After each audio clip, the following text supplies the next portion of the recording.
My name is Brittany Gibson, and I am a therapist with Care to Change. And today I'm going to be talking about borderline personality disorder, and more importantly, how to help someone with borderline personality disorder. So first, we're going to start with what you need to know about borderline personality disorder, but also recognizing the signs and symptoms. And so, borderline personality disorder is someone who can have major difficulties, especially with those closest to them. So, people in their family, their close circle, their friends. There's a lot of instability in their relationships and how they handle relationships. They can have intense mood swings, angry outbursts, chronic abandonment fears, so feeling like people are going to leave them. Impulsive and irrational behaviors can leave loved ones feeling helpless, abused, and often off balance. Partners and family members of people with BPD can often describe the relationship as an emotional roller coaster. So a lot of ups and downs. A lot of times we'll see that they will either love you or they will hate you. If things are going well, then there can sometimes be self-sabotage that can knock things off course. And so there's lots of different things that you can do just to try to help stabilize some of the chaos, or even just to help set boundaries with someone who has borderline personality disorder. So the first step is kind of learning all you can about borderline personality disorder. The loved one may or may not have been officially diagnosed with it, but there's some questions that you can ask yourself of, does your loved one have borderline personality disorder? And the first one is, do you feel like you have to tiptoe around your loved one? A lot of times we'll call this walking on eggshells. Are you watching every little thing that you say and do for fear of setting them off? If you've seen their anger before, then a lot of times we might do things to make sure that they don't get angry. Again, walking on eggshells, feeling that at any time, if you step the wrong way or say the wrong thing, then chaos can ensue. Do you often have to hide what you think or how you feel in order to avoid fights with this person? The second question is, does your loved one almost shift instantaneously between emotional extremes? So again, we will see kind of highs and lows very quickly, essentially an emotional roller coaster. 1 second in the day, they could be very happy and pleasant. And then the next minute you have anger, outbursts, you can have a lot of fears of abandonment, and all the spectrum in between. Does your loved one tend to view you as good or bad? So is it one extreme or the other? Again, with the personality disorder, we're talking about kind of one extreme to the other. I either hate you or I love you. There's no in between. There's no gray area. The fourth question is, do you feel like you just can't win? No matter what you do, you lose. Nothing that you say can or is good enough. If you do something, it gets twisted. Even something positive can be twisted, and the person can feel hurt and attacked. The fifth question is everything always your fault? Again, kind of going back to question 4. Do you feel like you always can't win? Is it always your fault? No matter what you do, you're always on the losing end.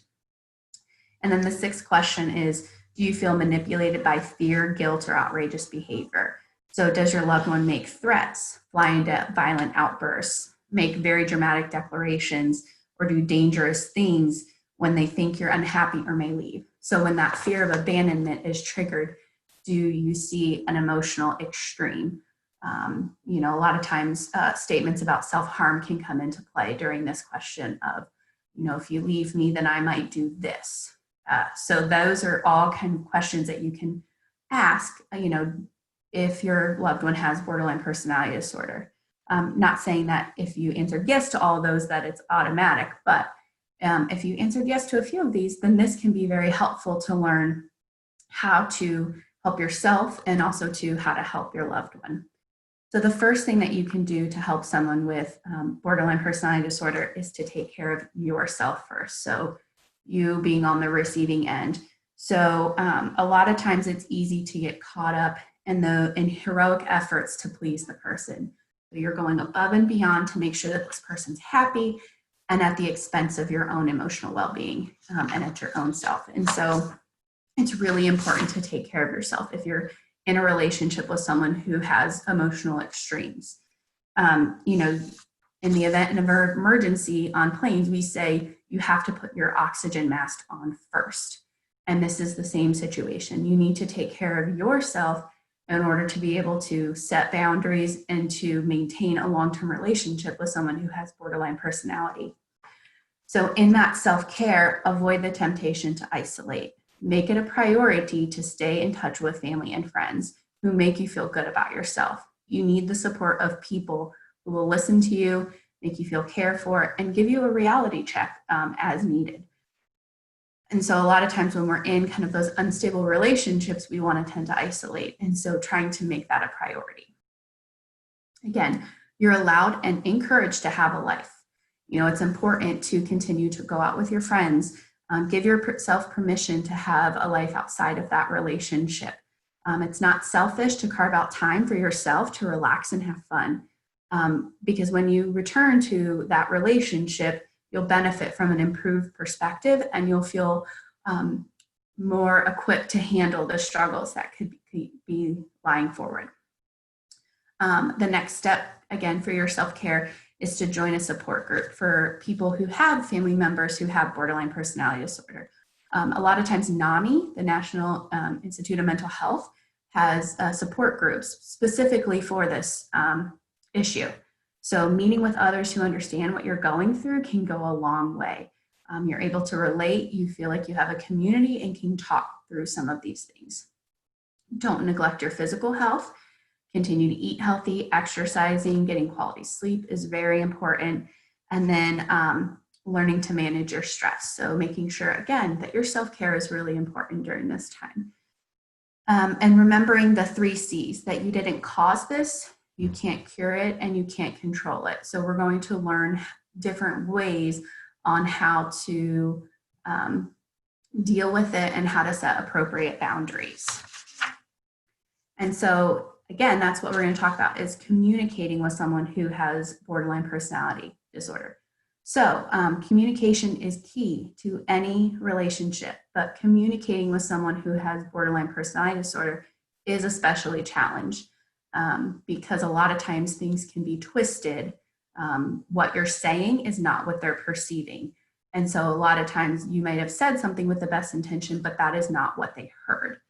So remember that people with BPD have a hard time reading body language, understanding nonverbal content in a conversation. They may also say things that are cruel, unfair, or irrational. Again, the fear of abandonment can cause them to overreact. If there's any thought that comes across their head that you're going to leave, they're going to react in a very extreme way to this perceived abandonment. So some communication tips. Listen actively and be sympathetic. And so what that means is when you're in a conversation, avoid any distractions. So TV, computer, cell phone, be present and actively listen to what they have to say. Try not to interrupt or redirect the conversation. Just allow the space to be open and for that person to feel comfortable saying what they have on their mind.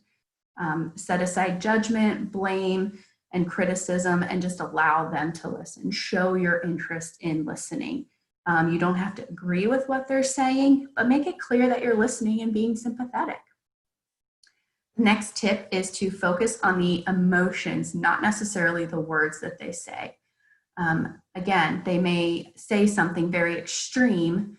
They may say that they're going to leave or you're going to leave them, and that may not be accurate, but the emotion behind it is important. So again, they're feeling abandoned, they're feeling hurt, they're feeling disappointed. That's what to focus on. So communicate much more with the words that they're saying, with the words that he or she is saying. People with BPD need a lot of validation. So they might need a lot of verbal validation that you're going to be there, and acknowledging the pain that they're struggling with. They really need you to acknowledge how much they're struggling, what pain they're experiencing. They really need that validation. It could be in the form of words, or it could go into any of the 5 love languages, but validation is important. I understand what you're struggling with. I hear the pain in your voice. Saying statements like that can be really helpful. And then again, listen to the emotion that they're speaking with, and they're trying to communicate to you aside from what they're saying. Again, trying to make that person feel heard. Don't point out how you feel that they're wrong just to try to win the argument. We're really just trying to listen to what they say. We're not trying to win anything, and we're not trying to invalidate their feelings.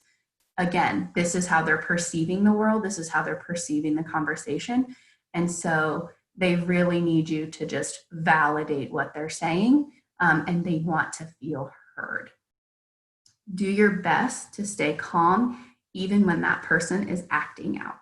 So avoid getting defensive in the face of accusations or criticism, no matter how unfair you feel that those are. Defending yourself can only cause more anger, and it only can cause the conversation to escalate into more extreme behaviors. Walk away if you need to give yourself time and space to cool down. So again, we're just trying to keep the conversation calm. We're listening and validating emotions, and waiting for the emotional extreme to come down to a more manageable level where we can have a conversation without people getting angry. Another tip is to seek to distract your loved one when the emotions rise. So anything that draw your loved one's attention can work, but distraction is most effective. So this would be where you can know what their coping skills are and encourage those coping skills during these emotional extremes. Talk about other things other than the disorder, or also other than things than their feelings. So your loved ones' lives are not solely defined by the disorder. So make time to explore and discuss other interests together, have other important hobbies in the relationship, and things that you guys enjoy doing together. And so the next thing too that's important in order to improving communication, but also setting boundaries. A lot of times boundaries tend to be really hard for somebody with borderline personality disorder. And so talking to your loved one about boundaries at a time when you're both calm, not in the heat of an argument. Decide what behavior you will and will not tolerate from that person, and make those expectations very clear. Someone with borderline personality disorder needs clear boundaries. They need to know what is and is not acceptable. And so that can be really helpful to be very clear in your words. You know, if you can't talk to me without screaming at me and abusing me, I will walk out. And so there are some do's and don'ts that can help you in setting healthy boundaries. Calmly reassure the person when setting boundaries. So saying something like, I love you and I want our relationship to work, but I can't handle this stress caused by your behavior. I need you to make this change for me. So letting them know how important it is for the relationship, that you want them to respect boundaries, that you want them to work on themselves, that you want them to seek treatment as needed, and letting them know that it's important to you, you value it, and you want that to be made a priority. Make sure that everyone in the family agrees on those boundaries and how to enforce them if the boundary is broken, and how to enforce the consequences. And so it's really important, if you set a boundary, to create a consequence and then to follow through on that consequence. Otherwise, the boundary doesn't work. So if we're setting boundaries and we're not enforcing consequences when the boundaries are broken, then that person is not going to respect them. They're not going to listen and follow them.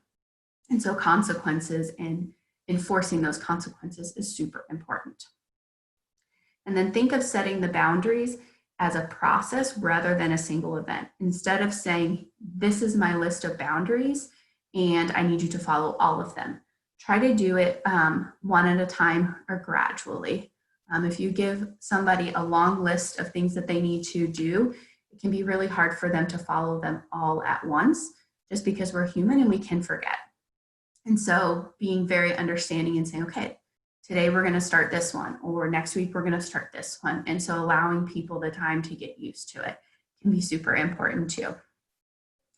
And then some don'ts. So don't make threats or ultimatums that you can't carry out. Again, this goes into, if I'm setting a boundary, I must reinforce the consequence if that person chooses not to follow that boundary. It's human nature. Your loved one will inevitably test the limits. We're going to see how far we can push that boundary. If you're not going to follow that consequence, I'm going to push that boundary pretty far. It goes to the same of, when you're trying to teach a child rules, kids are going to test you, the same with your loved one. And so if you're not reinforcing that boundary, or you said that, that you would walk out in an argument. They're going to test you. They're going to have an argument. If you don't walk out, they know that boundary is not there. They know that you're not going to reinforce it. So again, if you're going to make a threat or an ultimatum, you must carry it out. If you relent and don't reinforce the consequences, they will know that the boundary is meaningless and the negative behavior will continue. And so the next don't is don't tolerate abusive behavior. Going back to our self-care, your self-care is important. And that means that you're not going to tolerate verbal abuse, physical abuse, or any other type of abuse. No one should have to put up with verbal abuse or physical violence. Just because your loved one's behavior is the result of a personality disorder doesn't make the behavior any less real or any more damaging to you or other family members. And then the last don't is don't enable the person with borderline personality by protecting them from the consequences of their actions. There's a lot of value in natural consequences and letting things fall where they need to. And so if your loved one won't respect your boundaries and continues to make you feel unsafe, then you may need to leave. It doesn't mean that you don't love them, but your self-care should always take priority. And so, how to support someone, how to support treatment, how to encourage them to get treatment. If they don't acknowledge that they have a problem with borderline personality disorder, you may want to consider couples therapy. Bringing that person in with you together can be a good neutral territory where the focus is on the relationship and just promoting better communication rather than the loved one's disorder. And so they might be more readily to agree to this than to individual treatment. Sometimes saying you need individual treatment can make the person feel like it's all their fault. There can be a lot of shame and guilt. And so couples therapy can be a really good neutral way to get you both in to work on the struggle. So, encourage your loved one to explore healthy ways of handling stress and emotions. There's a lot of great coping skills that we can, work with someone on. Mindfulness, relaxation techniques, yoga, deep breathing, sensory-based stimulation. And again, any of these things can help you better meet that person's needs, encourage that person to use different coping skills, and then will strengthen your bond with that person and may encourage them to pursue other avenues of treatment as well. And so, when you're setting goals with someone, go slowly, take baby steps rather than aiming for huge unattainable goals, and then support your loved one in their recovery. It can be very challenging and rewarding at the same time. But again, kind of back to what we stated at the beginning, you must take care of yourself first. The process can help you both grow together as an individual and strengthen the relationship between you. And so if you need some resources, again, the National Institute of Mental Health is a great resource. They offer support groups, but also information on their website of other things that you could try, other things you can do. And then there's a wonderful book called Boundaries by Henry Cloud that I recommend just to learn more about setting boundaries, also why we set boundaries, why they are important, most importantly for your own mental health, also too for your family member or for your partner. And so if you were to have any more questions on this topic, please don't hesitate to email us at help@caretochange.org. We'd be happy to answer any questions for you during this time, or if you have any other things that you need additional resources on, don't hesitate to let us know. Thank you for joining me.